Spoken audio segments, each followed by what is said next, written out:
Latar belakang. Jalan existing Bogor Cianjur secara historis merupakan bagian dari Jalan Raya Pos yang dibangun Herman Willem Daendels pada awal abad ke-19. Jalan ini memotong bukit yang cukup tinggi di wilayah Megamendung dan Cisarua atau lebih dikenal daerah Puncak. Seiring dengan perkembangan zaman, daerah Puncak dan sekitarnya menjadi daerah tujuan wisata utama untuk masyarakat di wilayah Jakarta, Bogor, Depok, Tangerang dan Bekasi, karena udaranya yang sejuk dan suasananya tenang dan nyaman. Setelah 200 tahun, Jalan Bogor menuju Puncak dan Cianjur mengalami kemacetan parah terutama pada hari libur dan hari libur panjang selama 147 hari dalam setahun. Kondisi ini menyebabkan kerugian ekonomi dan finansial untuk masyarakat Bogor dan Cianjur.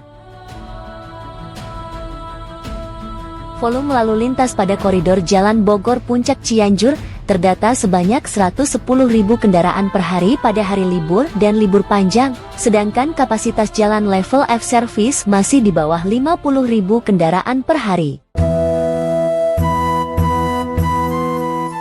Untuk mengatasi masalah kemacetan tersebut, solusi terbaik yaitu merencanakan jalan tol dari Bogor ke Cianjur sepanjang 47,362 km dengan cara menjadi badan usaha pemrakarsa kepada Menteri Pekerjaan Umum atau lebih dikenal dengan EN Solicited Project.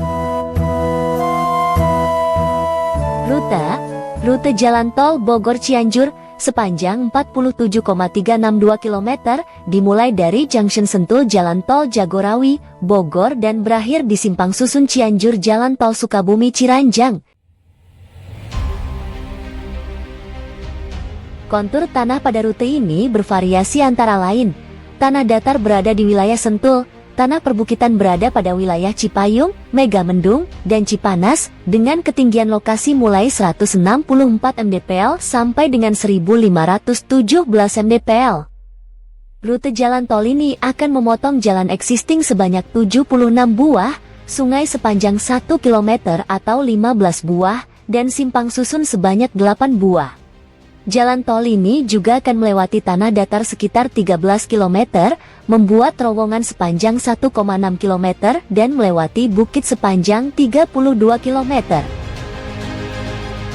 Pelaksanaan konstruksi. Konstruksi jalan tol ini terbagi ke dalam 4 seksi, yaitu Seksi 1, Sentul Megamendung, 16 km.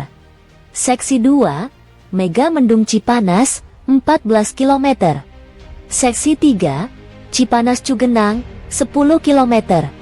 Seksi 4, Cugenang Cianjur, 7,362 km. Biaya investasi. Biaya investasi yang dibutuhkan untuk jalan tol ini sebesar Rp34,473 triliun dengan komposisi ekuitas sebesar 30% atau sebesar Rp10,34 triliun dan pinjaman sebesar 70% atau sebesar Rp24,13 triliun. Volume lalu lintas. Volume lalu lintas yang akan masuk jalan tol Bogor Cianjur pada tahun awal operasi 2029 adalah sebesar 49.904 kendaraan per hari berdasarkan rata-rata jarak terjauh. Volume lalu lintas jalan tol ini pada 10 tahun pertama akan didominasi oleh lalu lintas wisata pada saat weekend dan long weekend. Jumlah hari libur di Indonesia dalam satu tahun berjumlah 147 hari dan sisanya sebesar 218 hari adalah hari kerja. Volume lalu lintas hari libur rata-rata per hari sebesar 110.000 kendaraan per hari, sedangkan volume rata-rata per hari untuk hari kerja masih di bawah 50.000 kendaraan per hari. Tarif tol. Tarif per kilometer adalah tarif rata-rata yang berlaku di Jawa Barat dan untuk jalan tol ini, tarif untuk golongan 1, Rp1.732 pada tahun 2029.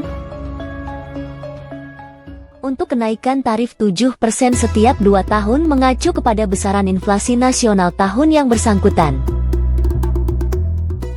Kelayakan proyek.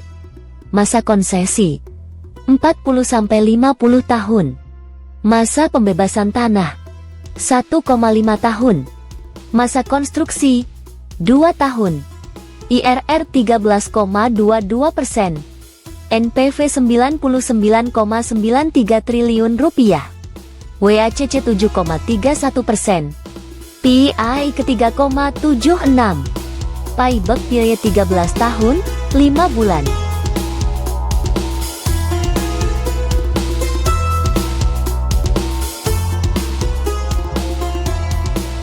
Konsorsium.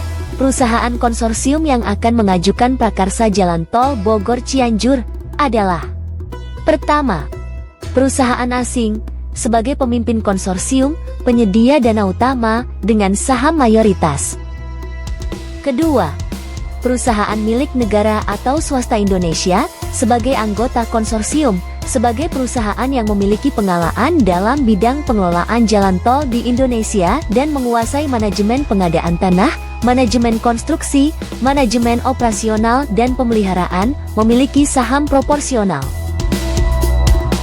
3. Perusahaan swasta sebagai anggota konsorsium, sebagai perwakilan perusahaan asing dan fasilitator proses prakarsa secara menyeluruh, memiliki saham proporsional. 4. Perusahaan pendukung, seperti perusahaan sponsor, kontraktor pelaksana, konsultan desain, konsultan supervisi, sebagai performance tambahan konsorsium, tidak memiliki saham. Terima kasih. Salam buat Dato Pasri Haminuddin, Pak Erik, dan Mr. Robin Hood. Huhui.